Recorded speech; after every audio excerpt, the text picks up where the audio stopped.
जनसुरक्षा कायदा विधिमंडळात पास झालेला आहे, पण त्याच्या आधी आपण जर पाहिलं असेल की 2013ला काँग्रेसने सर्वोच्च न्यायालयामध्ये ॲफिडेव्हिट दिलेलं होतं आणि त्याच्यामध्ये हा नक्षलवाद, माओवाद, कम्युनिस्टांकडून देशाच्या सार्वभौमत्वाला कसा धोका आहे हे काँग्रेसच्या शपथपत्रामध्ये 2013ला दिलेलं आहे. त्यावेळेचे पंतप्रधान माननीय मनमोहन सिंगांनी म्हटलेलं आहे या नक्षलवाद चळवळीपासून देशाच्या सार्वभौमत्वाला धोका आहे आणि अशा या सगळ्या माओवादी नक्षलवादी संघटना ज्या आपल्या राज्याच्या आपल्या केंद्राच्या सरकारला अस्थिरता निर्माण करणं, तिथे विद्रोह निर्माण करणं असा काही स्लीपर सेलसारखं ज्या काम करतायत त्यांना जेरबंद करण्यासाठी कायदा नव्हता, तो कायदा बहुमताने पास झालेला आहे. याला सभागृहामध्ये प्रश्नोत्तरं झाली पण कुणी विरोध केला नाही.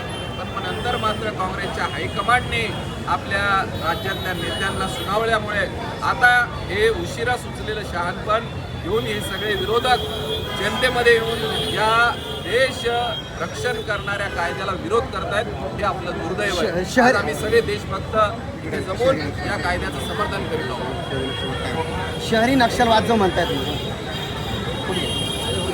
शहरी नक्षलवाद जो म्हणतात, नेमकं शहरी नक्षलवाद कोणता?